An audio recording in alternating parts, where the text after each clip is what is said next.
नमस्कार मित्रों। हम अब तक विटामिन डी के विषय में, इसके एक्शंस के विषय में और इसकी डेफिशिएंसी किन कारणों से हो सकती है, उन कारणों के विषय में समझ चुके हैं। आइए अब समझते हैं कि विटामिन डी डेफिशिएंसी होने पर इसके क्लिनिकल फीचर्स क्या-क्या हो सकते हैं, उनको किस प्रकार से हम बेहतर तरीके से क्लासिफाई करके और याद रख सकते हैं।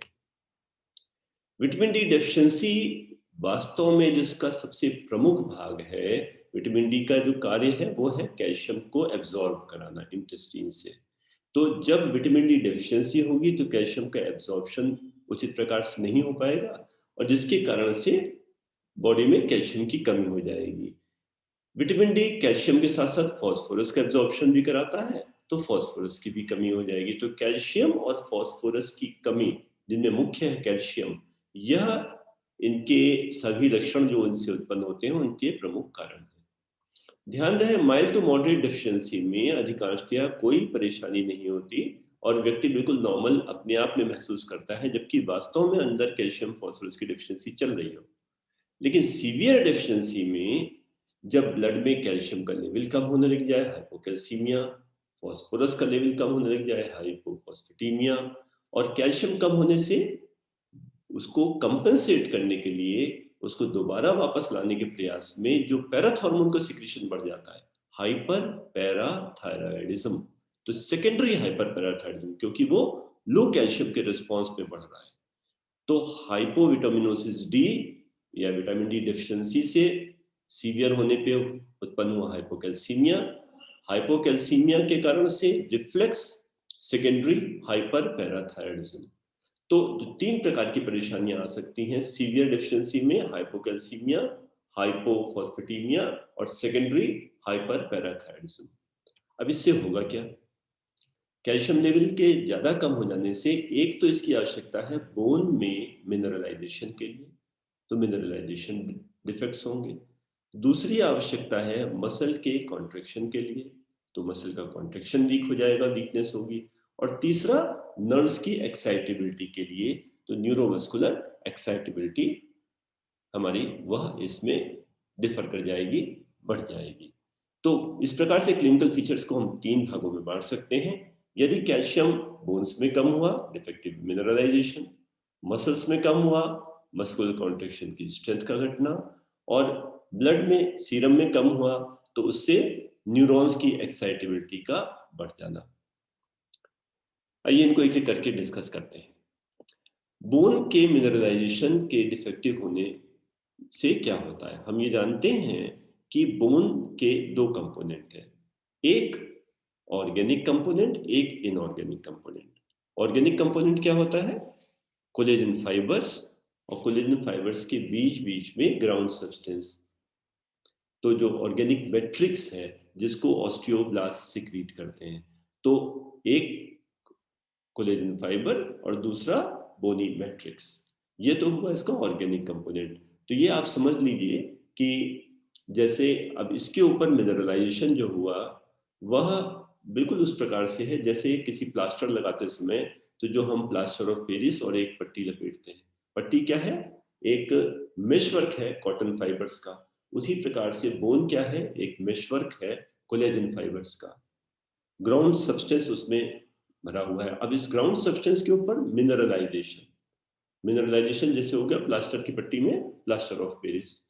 तो उस प्रकार से यह तो है कोलेजन फाइबर्स, जो कि एक गुच्छों में पैरेलली अरेंज्ड होते हैं, और जिस डायरेक्शन में बोन में वेट ट्रांसमिशन हो रहा होता है, उस डायरेक्शन में ये फाइब्रिल्स अरेंज हो जाते हैं, जिससे बोन में टेंसाइल स्ट्रेंथ रहे। अब इन बोन फाइबर्स, जो कोलेजन फाइबर्स के बीच-बीच में जो एम्प्टी स्पेसेस हैं, जिस प्रकार से ये हम देख रहे हैं, तो यहाँ पे यह मिनरलाइजेशन होता है। मिनरलाइजेशन में क्या-क्या हुआ? एक कैल्शियम, एक फास्फोरस। तो कैल्शियम और फास्फोरस मिलके बनाते हैं हाइड्रॉक्सी एपेटाइट क्रिस्टल। तो ये hydroxy apatite crystals in collagen fibres के बीच-बीच की एंट्री स्पेसेस में डिपॉजिट हो जाते हैं। तो विटामिन डी डेफिशिएंसी में बोन मैट्रिक्स तक तो काम ठीक रहेगा, लेकिन जो उसका मिनरलाइजेशन है वो डिफेक्टिव हो जाएगा। मस्कुलर कॉन्ट्रैक्शन में क्या होता है? हम जानते हैं कि दो प्रकार के फाइबर्स होते हैं मसल्स में, एक है ट्रोपोनिन मायोफाइब्रस और एक है एक्टिन और मायोसिन, सॉरी। तो एक एक्टिन और दूसरा मायोसिन।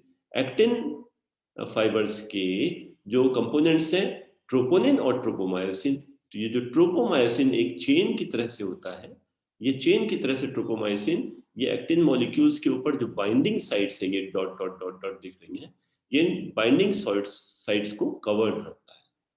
तो एक्टिन मॉलिक्यूल में जो बाइंडिंग साइट्स हैं वह कवर्ड रहती हैं ट्रोपोमायोसिन की इस चेन से।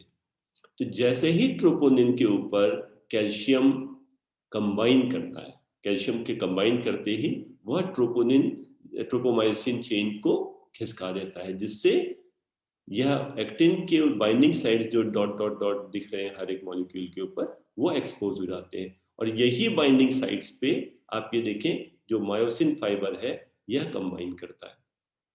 तो कैल्शियम रिक्वायर्ड है एक्टिन और मायोसिन के कॉम्बिनेशन के लिए। तो जितना कैल्शियम अगर बॉडी में होगा तो एक्टिन मायोसिन कंबाइन करेंगे, मसल कॉन्ट्रैक्ट करेगी। अगर कैल्शियम कंसंट्रेशन कम होती जाएगी तो वो ट्रोपोमिन पे कंबाइन नहीं कर पाएगा, ट्रोपोमायोसिन की चेन बाइंडिंग साइड से हटेगी नहीं और ट्रोपो एक्टिन मायोसिन का कॉम्बिनेशन नहीं होगा, मसल कॉन्ट्रैक्ट नहीं कर पाएगी, मसल वीक होती जाएगी। तो इस प्रकार से कैल्शियम मसल कॉन्ट्रैक्शन के लिए आवश्यक है। तीसरा, मसल ये जो कैल्शियम है, जिस प्रकार से सोडियम और पोटेशियम यह न्यूरॉन्स में एक्शन पोटेंशियल जनरेट करने में मदद करते हैं, उसी प्रकार से कैल्शियम भी एक कैटायन है जो कि जो नर्व इम्पल्स का जनरेशन और नर्व इम्पल्स का कंडक्शन, इन दोनों प्रक्रियाओं को प्रभावित करता है। तो कैल्शियम के कम होने से भी हमारे न्यूरॉन का एक्साइटेशन कम हो बढ़ जाता है और ये मसल कॉन्ट्रैक्ट करके स्पाज्मोटिक कॉन्ट्रैक्शंस के रूप में ये दिखने लग जाती है। अब मित्रों यहाँ एक प्रश्न उठता है कि एक तरफ तो हम कह रहे हैं कि कैल्शियम की आवश्यकता है मसल कॉन्ट्रैक्शन के लिए, कैल्शियम नहीं होगा तो मसल वीक हो जाएगी, और दूसरी तरफ हम कह रहे हैं कि कैल्शियम कम होने से मसल कॉन्ट्रैक्ट करेगी और फोर्सफुली कॉन्ट्रैक्ट किए रहेगी, वो एक टोनिक पोस्चर में चली जाएगी। ये तो बड़ी विरोधाभासी चीजें हैं। आखिर ये किस प्रकार से होता है? कैल्शियम डेफिशिएंसी में स्पाज्म क्यों हो रहा है? वास्तव में क्या होता है, जब कैल्शियम बहुत कम होने लग जाता है 6 मिलीग्राम पर डेसीलीटर से कम इसकी, तब कैल्शियम के कम होने से जो न्यूरॉन्स हैं, न्यूरॉन्स की सोडियम के लिए परमेबिलिटी बढ़ जाती है। और हम जानते हैं कि सोडियम जैसे ही अंदर आता है वैसे ही वो एक्शन पोटेंशियल जनरेट करता है। तो कैल्शियम कम हुआ, सोडियम परमेबिलिटी बढ़ गई, सोडियम तेजी से अंदर आएगा और एक्शन पोटेंशियल जनरेट करेगा। और अगर कैल्शियम कम बना रहता है तो लगातार सोडियम आता रहेगा और लगातार एक्शन पोटेंशियल एक के बाद एक जनरेट होता रहेगा, तो कॉन्ट्रैक्शन होता चला जाएगा। मसल पूरी फोर्स में कॉन्ट्रैक्ट नहीं कर पाएगी, लेकिन कॉन्ट्रैक्शन लगातार कॉन्ट्रैक्ट रहने के कारण से वो एक स्पाज्मोटिक कॉन्ट्रैक्शन और टिटनी का रूप धारण कर लेगी। तो जबरदस्ती न्यूरोनल स्टिमुलेशन उस मसल को कॉन्ट्रैक्ट कराता रहेगा। तो न्यूरोनल एक्साइटेबिलिटी के कारण से मसल कॉन्ट्रैक्ट करती है, बाय इटसेल्फ तो मसल हमारी वो कॉन्ट्रैक्शन में वीक ही होती है। जब बहुत कम कैल्शियम कंसंट्रेशन रह जाती है तब वह लीथल हो जाती है, डेडली हो सकती है, मृत्यु तक हो सकती है। क्यों? क्योंकि हमारे हाथ पैरों की मसल कॉन्ट्रैक्ट कर रही है तब तक तो ठीक है, लेकिन अगर हमारे चेस्ट की, थोरैक्स की रेस्पिरेटरी मसल्स, जो मसल्स ऑफ रेस्पिरेशन हैं, जो ब्रीदिंग कराती हैं, अगर वो कॉन्ट्रैक्ट कर गई तो एक स्पाज्म जो चेस्ट में होगा उससे थोरैसिक कैविटी का एक्सपेंशन, रिलैक्सेशन रुक जाएगा, ऑक्सीडेशन रुक जाएगा। तो यहाँ पे डिफिकल्टी आनी आरंभ हुई और अधिक कॉन्ट्रैक्शन कैल्शियम लेवल कम होने पे मसल्स, अगर लैरिंगोस्पाज्म हो गया तो एयरवे को ही ब्लॉक कर देगा। तो इस प्रकार से अगर कैल्शियम बहुत कम होता है तो थोरैसिक मसल के स्पाज्म और लैरिंगोस्पाज्म से हाइपोक्सिक डेथ तक हो सकती है। अब इनमें से जो फीचर्स प्रोड्यूस होते हैं उनको एक एक करके समझते हैं। जो हमारे मिनरलाइजेशन डिफेक्ट है वो अगर बच्चों में हो रहे हैं तो बच्चों में मिनरलाइजेशन के डिफेक्ट के कारण से बोन्स सॉफ्ट रह जाएंगी, बोन्स वो स्ट्रॉन्ग हार्ड नहीं हो पाएंगी। तो स्कल बोन्स, मेम्ब्रेनस बोन्स अगर वो सॉफ्ट रह जाती हैं, इसको कहते हैं क्रेनियोटेबीज। तो क्रेनियोटेबीज जिसमें स्कल बोन्स सॉफ्ट रह गई, अब छोटा बच्चा है सपोज लेस देन 6 मंथ्स का, उसको उस समय calcium deficiency, vitamin D deficiency हुई, इससे कैल्शियम डेफिशिएंसी हुई, उससे मिनरलाइजेशन नहीं हो पा रहा है, तो क्रेनियोटेबीज हुई, स्कल बोन्स सॉफ्ट रह गई। अब लेटे हुए बच्चे का जो ऑक्सीपिटल पार्ट या टेम्पोरल पार्ट जो बेड के कांटेक्ट में आता रहता है, वह वहां पे प्रेशर से सॉफ्ट बोन है ना, उसकी गोलाई खत्म हो जाती है और वो धीरे धीरे धीरे धीरे वो फ्लैट हो जाती है। तो इसके कारण से ऑक्सीपिटल रीजन या टेम्पोरल रीजन वो फ्लैट हो जाएगा, बजाय कि उसमें कर्वेचर हो। और वह जो ब्रेन है वो आगे पुश करेगा, तो उसके कारण से फ्रंटल एरिया वो बल्ज करने लगेगा, फ्रंटल बॉसिंग। तो ऑक्सीपिटल फ्लैटनिंग, टेम्पोरल फ्लैटनिंग और फ्रंटल बॉसिंग, यह हमारे बहुत ही यंग जो चिल्ड्रन है, अगर अर्ली ऑनसेट ऑफ रिकेट्स है तब उसमें हो जाएगा। जो बोन्स हैं, हमारी स्कल बोन्स, ये आपस में एक दूसरे से at the time of birth अलग अलग होती हैं, फिर क्रमशः वो आपस में फ्यूचर्स पे फ्यूज करती जाती हैं। तो अगर वो बोन्स अलग अलग रह जाती हैं, मिनरलाइजेशन नहीं हो पाता, वो आपस में फ्यूज नहीं होती, तो अलग अलग बोन्स, वह जब हम उनको प्रेस करते हैं तो वो बोन्स एक दूसरे से अलग अलग रहने के कारण से वो डिप करेंगी ऊपर जाएंगे, डिप करेंगे ऊपर जाएंगे, just like a ping pong ball. तो इसको पिंग पोंग स्कल कहते हैं, जिसमें बोन्स एक दूसरे से कंबाइन फ्यूज ना हो पाने के कारण से पूरी स्कल एक बोन के रूप में ना रह पाने के कारण से अलग अलग बोन्स के रूप में रहती है, और वो बोन्स ऐसे ऊपर नीचे मूव कर सकती हैं किसी पिंग पोंग बॉल की तरह से। अब जो एक डिसऑर्डर हुआ हमारे स्कल बोन में, इसी तरह से अगर हमारी थोरेसिक बोन, थोरेसिक जो रिब्स हैं, उनमें जब वीकनेस होती है तो कॉस्टोकॉन्ड्रल जंक्शन प्रोमिनेंट होता चला जाता है। कॉस्टोकॉन्ड्रल जंक्शन जो जहाँ से ग्रोथ हो रही है, उस जगह पे मैट्रिक्स तो खूब डिपॉजिट होता है, मिनरलाइज होता नहीं है, तो उसके कारण से कॉस्टोकॉन्ड्रल जंक्शन एनलार्ज हो जाता है। तो जहां जहां रिब्स के कॉस्टोकॉन्ड्रल जंक्शन है वो एनलार्ज होने से आप ये देखिए कि पूरे एक बीड, एक बीडेड संरचना, एक माला की तरह की ये संरचना बन जाती है, जिसे कहते हैं रैकेटिक रोजरी, एक मोतियों की माला जो कि रिकेट्स में मिलती है कॉस्टोकॉन्ड्रल जंक्शंस के प्रोमिनेंट होने से। अब स्टर्नम और रिब्स सभी वीक हैं, और बच्चा उसके कारण से जब वो ब्रीडिंग के समय वो उनको एक्सपैंड होना है, फिर रिलैक्स होना है, वीक बोन डिफॉर्म होने लग जाएगी। तो जोड़ लगने के कारण से जो स्टर्नम है वो बल्ज करने लग जाता है।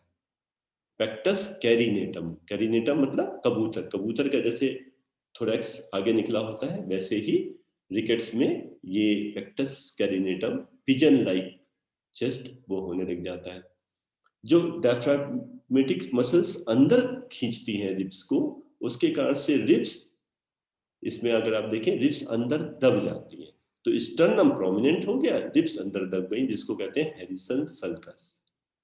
तो ब्रीदिंग से जो थोरेसिक केज फूलता और पिचकता है, उससे स्टर्नल बोन प्रोमिनेंट हुई, रिब्स अंदर धंस गई, और कॉस्टोकॉन्ड्रल जंक्शंस प्रोमिनेंट हो गए। यह कुछ साइंस हैं रिकेट्स यंग एजेस पे होने पे और प्रोलॉन्ग रिकेट्स रहने पर। अब बच्चा अभी तक तो लेटा हुआ था, अब थोड़ा बड़ा हुआ, जब बड़ा हुआ उसने करवट बदली और हाथों के बल सरकना और चलना शुरू किया। जब उसने अपना जोर आगे हाथ पे दिया तो रिस्ट पे जब जोर आया तो रिस्ट जॉइंट एक्सपैंड करने लगा, एक्सपेंशन ऑफ रिस्ट उस प्रेशर के कारण से। और थोड़ा बड़ा हुआ टॉडलर, उसने घुटने के बल और उसके बाद फिर खड़े होना शुरू किया। अब बोन तो सॉफ्ट है, बोन सॉफ्ट है, तो जब उस सॉफ्ट बोन पे बॉडी का वेट पड़ा पड़ा तो वो बोन बेंड करने लगी। अब बेंड करने के बहुत सारे तरीके हो सकते हैं, सीधे खड़ा होता तो अच्छा था, बेंड करने या अगर दोनों साइड में बेंड की तो ये बोइंग लेग्स हो गए, जिसमें दोनों नीज के बीच की डिस्टेंस बढ़ गई। अगर इस तरह से बेंड की तो दोनों नॉक नीज हो गई, दोनों नीज आपस में टकराने लगी, और नीचे से आप देखें कि इंटर एंकुलर डिस्टेंस बढ़ गई। तो नॉक नीज भी हो सकती हैं, बो लेग्स भी हो सकते हैं, कभी ये एंटीरियरली भी बो कर सकता है, जो कि थोड़ा अनकॉमन है मिलना। कभी कभी एक बहुत अजीब तरह से यह बोन्स बेंड कर जाती हैं, दोनों पैरों के जो बोन्स है वो एक तरफ ही बेंड करी, जिसको कहते हैं विंड स्वेप्ट डिफॉर्मिटी। तो अलग अलग तरह के प्रेशर पड़ने से अलग अलग तरह का बोनी ये डिफॉर्मिटीज रिकेट्स में उत्पन्न हो सकती हैं जब बच्चा बड़ा होके और चलना प्रारंभ करे। तो इस प्रकार से रिकेट्स में हम लोगों ने क्या क्या चीजें अभी डिस्कस की। फॉन्टेनल क्लोज नहीं हो पाया, मिनरलाइजेशन स्कल बोन्स का बीच में नहीं हुआ, तो डिलेड क्लोजर ऑफ फॉन्टेनल। स्यूचर्स, ये आपस में बोन्स फ्यूज नहीं की, तो वाइड स्यूचर्स जिसके कारण से पिंग पोंग स्कल।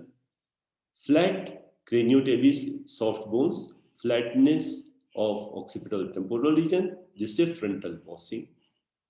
अच्छा, जिस तरह से बोन का मिनरलाइजेशन नहीं हो रहा वैसे टीथ का मिनरलाइजेशन भी डिफेक्टिव होगा, जिसके कारण से डेंटल हाइपोप्लेसिया। थोरैक्स में rachitic rosary, enlargement of costochondral junction. Pectus carinatum, pigeon like chest, sternal का आगे बल्ज कर जाना। और हैरिसन सल्कस, जहां पे रिब्स डायफ्रागमेटिक कॉन्ट्रैक्शन के कारण से रिब्स का अंदर खिंच जाना। इसके बाद लिम्स में रिस्ट की या एंकल जॉइंट की वाइडनिंग, वहां पे स्वेलिंग, वाइडनिंग और प्रेशर पड़ने के कारण से बोइंग ऑफ लेग्स। तो ये कुछ इंपॉर्टेंट क्लिनिकल फीचर्स हैं जो रिकेट्स में डिफेक्टिव मिनरलाइजेशन ऑफ बोन के कारण से आरंभ होते हैं। एक्सरे में देखने पे हम ये देखते हैं कि जो ग्रोइंग एंड ऑफ बोन है वहां पे एपिफाइजल प्लेट जो है वो बहुत वाइड हो जाती है प्रेशर पड़ने से, और बाकी बोन तो डिमिनरलाइज सी होगी, अच्छी मिनरलाइज नहीं होगी, लेकिन यहाँ पे एपिफाइजल जो सरफेस है वहां पे उसकी वाइडनिंग और थोड़ी स्क्लेरोसिस मिलेगी। पैरों में यही चीज हम नी जॉइंट में ऑब्जर्व कर सकते हैं। डिफॉर्मिटीज एक्सरे में देख सकते हैं, बोइंग ऑफ लेग्स या हैरिसन सल्कस, जो कि disorder deformed chest cavity, thoracic cavity के रूप में। अब इनके बाद आते हैं एक एडल्ट्स में क्या होता है। जो यंग चिल्ड्रन में जब बोन ग्रो कर रही है, जो ग्रोथ प्लेट के डिसऑर्डर्स के कारण से, तो हमारे बोनी एंड्स जो हैं वो अफेक्टेड रहते हैं। ऑस्टियोमलेशिया में बोन ग्रो कर चुकी है, एपिफिसिस डायफिसिस से फ्यूज हो चुकी है, और अब वहां पे कोई ग्रोथ प्लेट एक्टिव नहीं है। तो इस वक्त जो भी डिसऑर्डर होता है वो पूरी बोन का और डिफेक्टिव मिनरलाइजेशन होने के कारण से उसमें कोई डिफॉर्मिटी नहीं आती, बल्कि बोनी पेन्स स्टार्ट होते हैं क्योंकि मिनरल कंटेंट बोन का कम रह गया। मस्कुलर वीकनेस जैसे बच्चों में होती है वैसे एडल्ट्स में भी हो सकती है, स्पेशली प्रॉक्सिमल मस्कुलर वीकनेस। क्यों? अगर हम हैंड फिंगर मूवमेंट की बात करें, फिंगर को बहुत कम लोड के अगेंस्ट काम करना है और फिंगर मूवमेंट में ज़्यादा एनर्जी नहीं लगनी, तो यह आसानी से हो जाएगा। हैंड मूवमेंट, अपर लिम मूवमेंट, इसमें थोड़ा थोड़ा वेट बढ़ता जाएगा, लेकिन अगर शोल्डर मूवमेंट की बात करें, अबव द शोल्डर मूव करना हो, तो ये हमको पूरा हाथ मूव करना है, काफ़ी वेट के अगेंस्ट काम करना है। तो अगर वीकनेस सबसे पहले महसूस करेंगे तो अपर लिम में वीकनेस हम शोल्डर के ऊपर उठा के अगर कोई काम करना होगा तब हम मूव करें, उसको महसूस करेंगे। इसी प्रकार से लोअर लिम में प्रॉक्सिमल मसल्स जो हमारी पेक्टोरल गल्डल से लगी हुई मसल्स हैं, तो नीचे बैठ के उठना, सीढ़ी चढ़ना, जो प्रॉक्सिमल मसल्स का काम है उसमें हम सबसे पहले उस वीकनेस को महसूस करेंगे। न्यूरोमस्कुलर एक्साइटेबिलिटी उसी तरह से कार्पोपीडल स्पाज्म के रूप में, फोर्सफुल कॉन्ट्रैक्शन ऑफ मसल्स के रूप में सामने आती है। अब डिफेक्टिव मिनरलाइजेशन के कारण से जो पूरी बोन है वह तो हमको मिनरलाइजेशन उसका कम दिखेगा, कॉर्टेक्स की थिकनेस कम मिलेगी, जो ब्लैकनिंग बाकी जो वाइट कलर मिनरलाइजेशन का मिलना चाहिए वो कम मिलेगा, बोन थोड़ी कंपेरेटिवली ज़्यादा ब्लैक मिलेगी। लेकिन एक एक पर्टिकुलर साइन, एक पर्टिकुलर फीचर मिलता है ऑस्टियोमलेशिया के कुछ केसेस में, जिसको कहते हैं स्यूडो फ्रैक्चर या लूजर्स जोन। खास तौर से इस स्कैपुला के लेटरल बॉर्डर पे या पेल्विक बोन्स में देखें हम, जैसे प्यूबिक रेमाई पे या नेक ऑफ फीमर पे, तो ये जो लग रहा है कि यहाँ से जैसे चटक गई हो बोन, जो स्यूडो फ्रैक्चर, वास्तव में फ्रैक्चर नहीं है, क्योंकि अगर हम इस जगह की बायोप्सी लेके देखें तो हमें मालूम पड़ेगा कि सारे जो कोलेजन टिश्यू वगैरह ऑर्गेनिक मैट्रिक्स पूरी कॉन्टिन्यूअस है, केवल उस जगह का मिनरलाइजेशन डिफेक्टिव है। एक लोकल एरिया का एक लाइन में मिनरलाइजेशन नहीं हुआ। यहाँ पे आप देखें कि वहां पे मिनरलाइज बोन थी तो वो डीमिनरलाइज हो गई, तो जिसके कारण से हमको देखने में लग रहा है कि यह बॉर्डर यहाँ से टूटा हुआ है, तो इसीलिए इसे स्यूडो फ्रैक्चर कहते हैं या लूजर्स जोन। यह एक स्पेसिफिक फीचर है विटामिन डी डेफिशिएंसी का, और इसकी स्पेसिफिक साइट्स हैं स्केपुला, पेल्विक बोन्स और फेमोरल नेक। वो साइट्स जहां पे कोई लार्ज आर्टरी बोन के ऊपर से लगी हुई जा रही है, तो ये बोन है और इसके ऊपर आर्टरी जहां उसको टच कर रही है, जब कॉन्ट्रैक्ट करेगी तो हर कॉन्ट्रेक्शन के साथ वो यो बोन पे स्ट्राइक करेगी।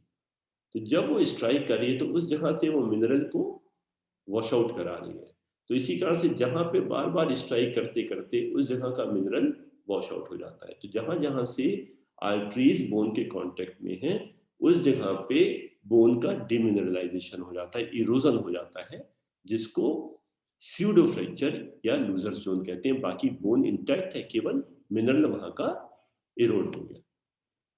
मस्कुलर वीकनेस, जैसे हमने कहा कि नीचे से बैठ के खड़े होने में प्रॉक्सिमल मस्कुलर वीकनेस फील होती है, ये सीढ़ियां चढ़ने पे होती है। न्यूरोमस्कुलर एक्साइटेबिलिटी या तो कार्पल मसल्स के स्पाज्म से फील होती है या लेग की पीडल मसल्स के स्पाज्म से फील होती है, इनको मिला के कार्पोपीडल स्पाज्म कहते हैं।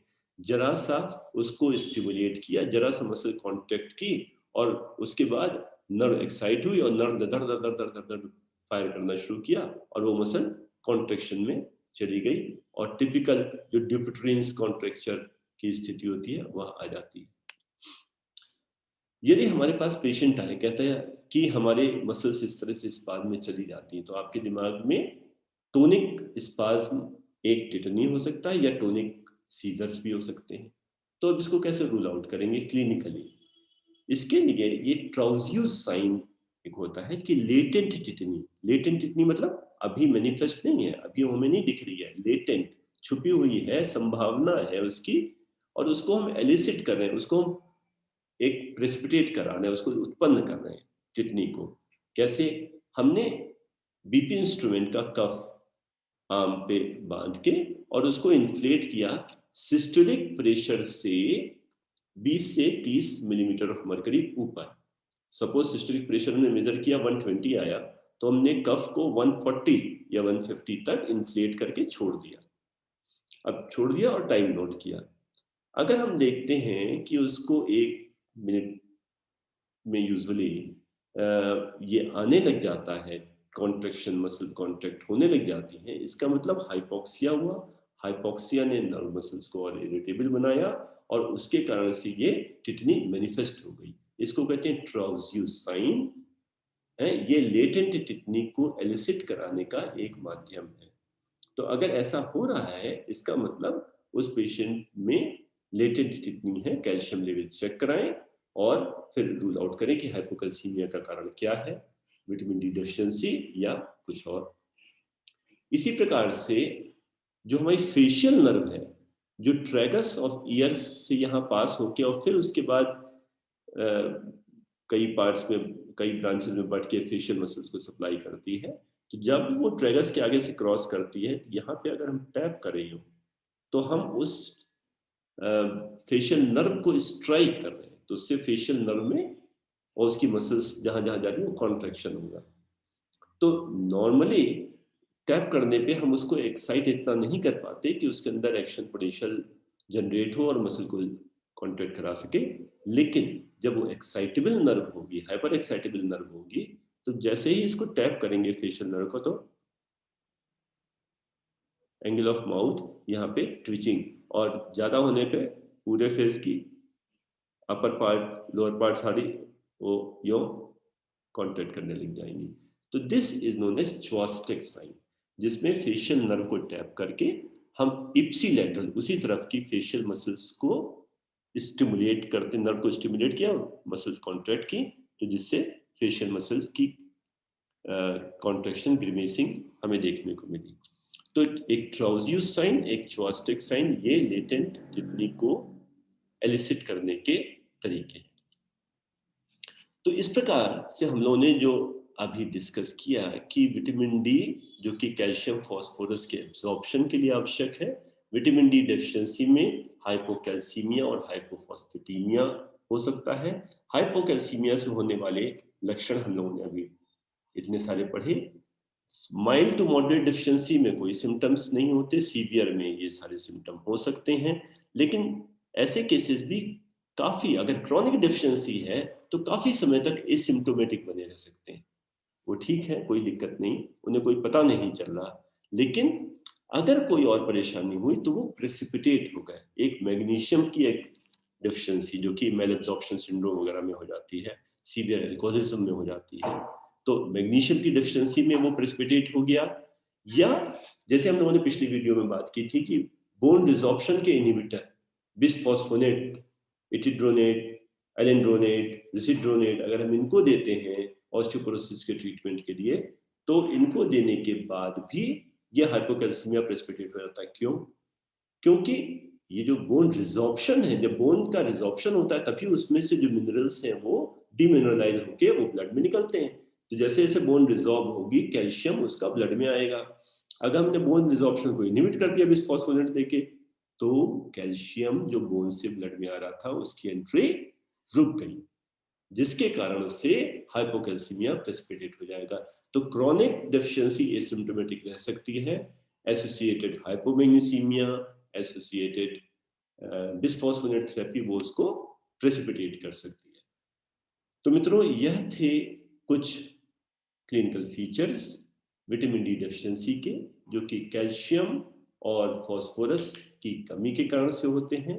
इनकी कमी से या तो बोन का मिनरलाइजेशन डिफेक्ट हो, या मसल का कॉन्ट्रैक्शन डिफेक्ट हो कैल्शियम डेफिशिएंसी से, या नर्व्स की एक्साइटेबिलिटी बढ़ जाना हो कैल्शियम की डेफिशिएंसी से, जिनके कारण से बोन की सॉफ्टनिंग, मसल की वीकनेस और नर्व का हाइपर एक्साइटेबल होके टिटनी प्रोड्यूस करना, यह कुछ लक्षण इसके प्रमुख लक्षण होते हैं विटामिन डी डेफिशिएंसी के।